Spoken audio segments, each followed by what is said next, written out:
Wilayah kami dulu sangat indah, tidak bisa dibayangkan panorama laut, panorama darat. Sangat, kalau di darat hijau sekali, kalau di laut pantainya putih. Sebelum tsunami ini, kalau dibilang sangat mapanlah masyarakat, Pak. Dibilang masyarakat mapan, ekonomi masyarakat sudah terpenuhi, terus pendidikan anak-anak mereka terpenuhi, itu sebelum tsunami.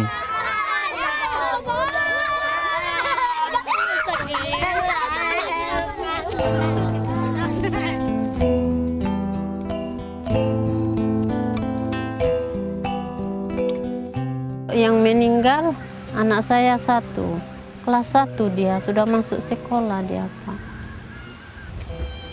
Kayak gitulah pikiran saya, nggak bisa lepaskan.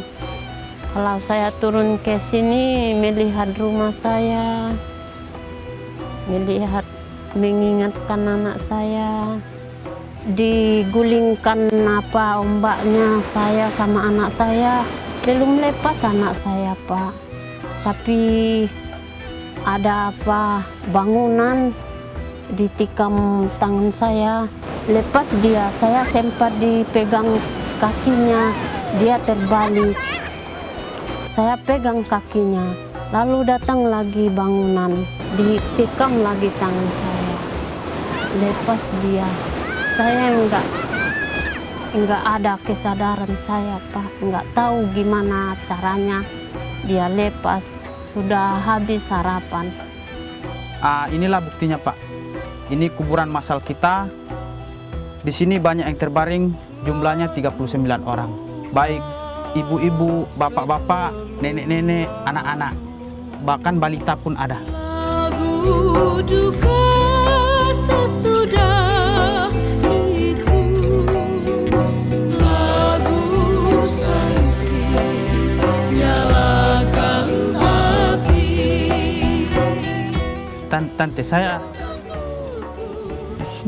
di sini juga terbaring, Pak.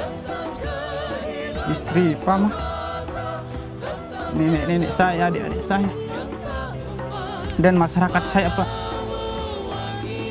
Itulah tragis, memang tragis, Pak, kami. Kejadian terus setelah tsunami itu kami angkat, mandikan mereka. Apa adanya lah kami kubur mereka. Tanpa peti, biasanya mereka kalau meninggal pakai peti.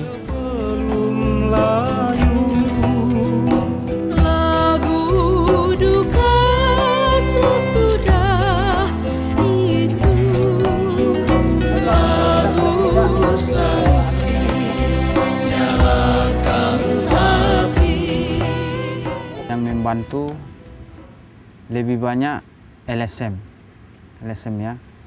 Pokoknya dari luar lah yang banyak. Mereka badai maupun hujan, mereka tetap ke sini, turunkan bahan makanan, pokoknya logistik itu mereka turunkan. Kalau kita ngomong dengan pemerintah, kalau pasca tsunami itu sendiri, belum kita dengar ada pemerintah datang. Saya ingat sekali hanya 1 kali mereka datang, itu pun bagian puskesmas kakap kesehatan, mereka datang pasca tsunami, hari kalau tidak salah sehari Kamisnya. Itu pun hanya biasalah, kasih betadin di luka-luka masyarakat, terus kasih obat pil untuk penyembuhan sedikit badannya, nginep semalam lalu pulang lagi. Jadi masyarakat belum ada yang sembuh total. Luka-luka yang besar itu belum bisa tertolong. Kalau kegiatan masyarakat sendiri hanya LSM yang memenuhi, seperti bikin rumah, terus bikin serbaguna mereka di sini. Hanya untuk respon Pemda tidak ada. Jadi kami mengemis saja dengan LSM. Mereka berharap aja kalau ada LSM yang mau memberi, syukur, sangat syukur mereka untuk biaya sehari-hari masyarakat. Itu aja. Terus dapur mereka sudah mendesak. Maksudnya dapur mereka sama dapur masyarakat, beras mereka sudah menipis, kebutuhan sehari-hari kan. Mereka cari beli beras, mau dikata apa, tidak ada uang. Jadi menunggu hamba Tuhan yang terbuka hatinya ke sini, itu berharap makan sesuap nasi. Kalau mencari untuk kasih kakak beli berasnya, tidak ada. Tidak ada itu, Pak. Untuk yang mendesak seperti kita katakan, pertama air mereka. Karena ketinggian kita kan selalu tinggi. Dari dulu kita air, tapi belum ada respon. Karena untuk nyuci pakaian sehari-hari, terus cari minum, harus jalan 1 kilo mereka, 2 kilo.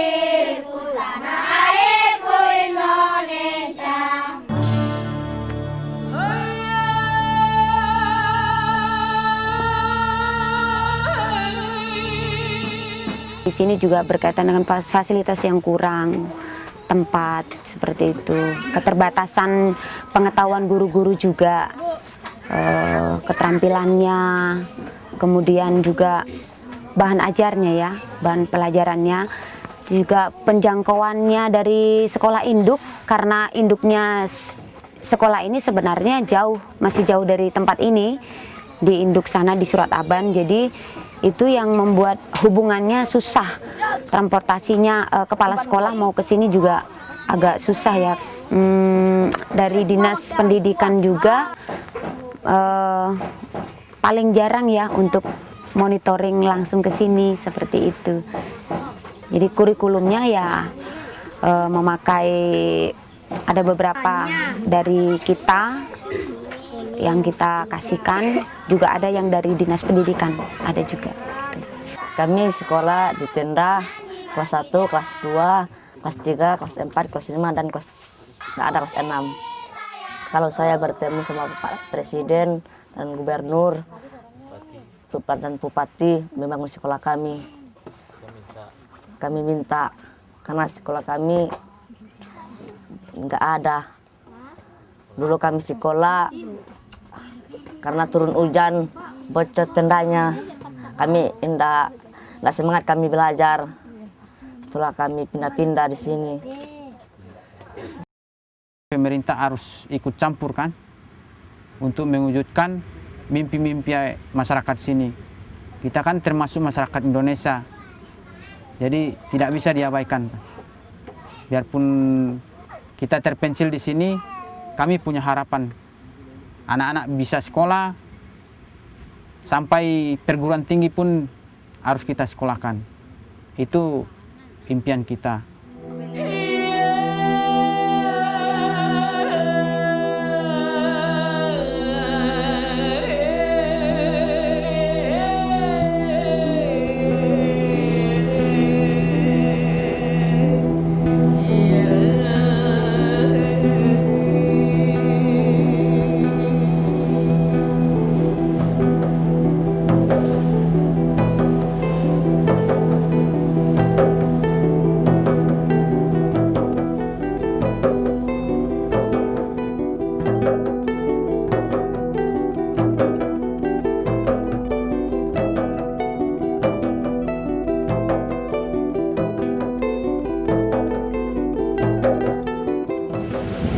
Tsunami-nya datangnya dari mulut sungai, bukan dari laut. Airnya dari pantai, mulut sungai. Masyarakat lari ke atas di pengungsian. Rumah-rumah kami semua udah habis. Bahkan kami cari makanan kami pun sudah habis semua, disapu oleh ombak tsunami. Karena ladang masyarakat kita semua di tepi laut. Waktu itu datang gempa, jam beberapa menit kemudian, sekitar 15 menit lah, datang tsunami. Jadi ada pemuda-pemuda kita yang lihat-lihat air laut, begitu air laut surut, pemuda kita itu berteriak, dibilang tsunami, tsunami. Jadi masyarakat kita udah ngerti, kalau dibilang tsunami, masyarakat kita udah tahu, gitu. Berarti itu bahaya. Makanya masyarakat kita cepat lari ke hutan. Korban waktu itu hanya 1 orang, Pak, laki-laki. Ya kami untung juga tahu pengalaman seperti itu karena kami sudah dilatih. Ya begitu juga kejadiannya tsunami yang lewat, kampung kami habis. Namun istilahnya masyarakat, walaupun anak-anak, walaupun gitu juga dengan ibu-ibu, bapak-bapaknya semua selamat. Datangnya bencana, bisa kami lari ke tempat yang aman gitu. Jadi kami cukup bersyukur sekali, berterima kasih kepada bapak-bapak yang melatih kami.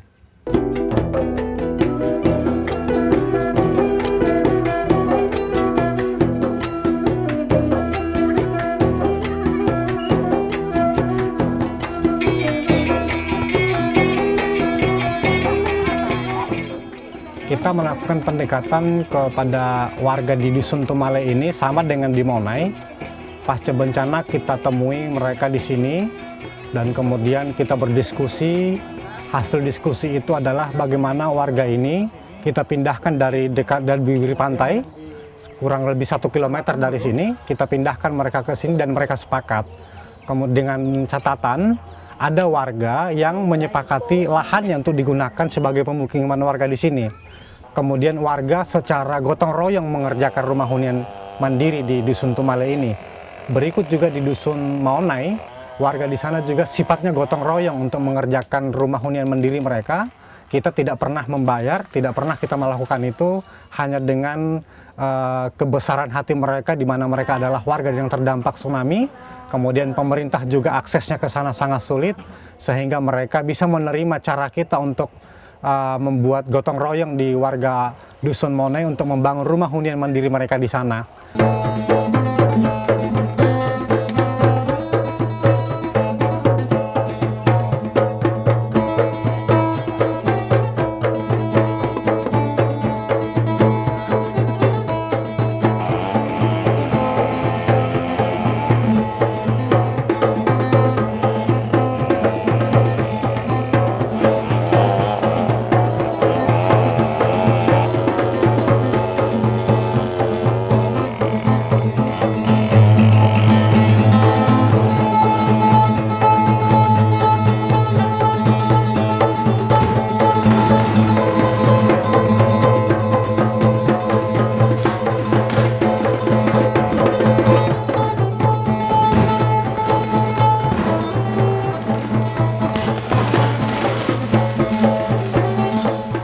Memang kayu kalau di sini di kampung kami ini, apalagi di sini masih ladang-ladang masyarakat, ada bapak di sini, bapak-bapak yang mempunyai areal yang kita bilangkan di sini, bapak yang pengetua kampung ini menyerahkan kayu berapapun banyak yang kita gunakan untuk perumahan kita ini gitu. Khusus Dusun Maunai ada 37 rumah hunian mandiri yang kita bangun. Kemudian di Dusun Tumale ini ada 46 sekarang rumah hunian mandiri yang kita bangun.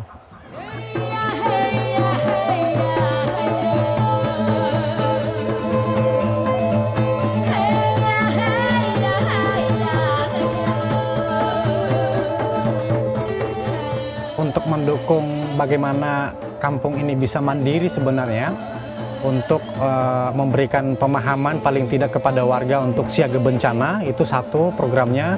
Kemudian livelihood, mata pencaharian warga di sini pasca bencana.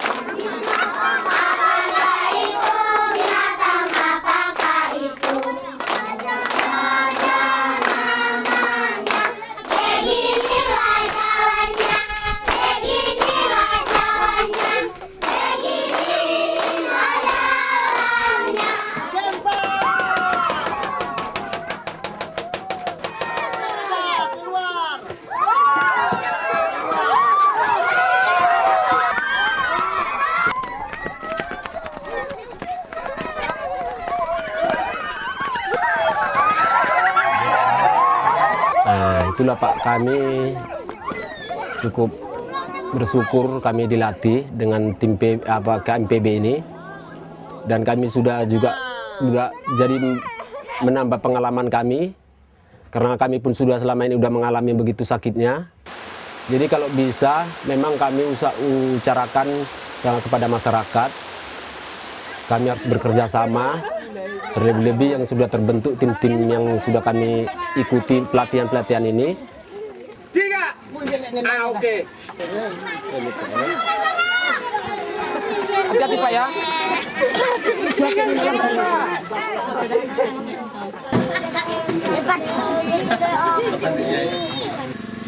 Perkampungan. Berarti ya nenek kalau perkampungan. Ada kami rencanakan membuat jalur evakuasi. Dan sampai di situ, di jalur evakuasi itu, ada di situ kami sisai tanah untuk menjaga kehidupan sumber makan masyarakat gitu. Disitulah rencana kami menanam makanan untuk perkebunan masyarakat gitu. Jadi dengan kerjasama ini membuat sistem permakultur di kampung ini.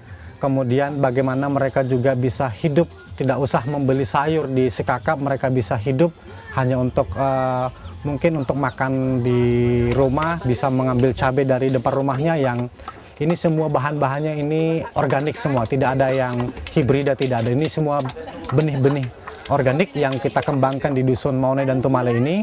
Kemudian mereka juga akan kita sampaikan ke mereka melalui pelatihan itu bagaimana ini bibit tidak usah dijual semuanya, tapi disisakan untuk pembenihan mereka berikutnya. Jadi sistem livelihood mereka itu berkelanjutan sehingga mereka tidak begitu susah untuk mencari kehidupan mereka dari tempat lain.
Ya, harapan kami kalau bisa pemerintah tolonglah ditengok kami ini. Kalau bisa ya tolonglah kepada bapak-bapak yang ada di atas sana, bapak pejabat-pejabat, supaya kami bisa pulih kembali seperti semula gitu.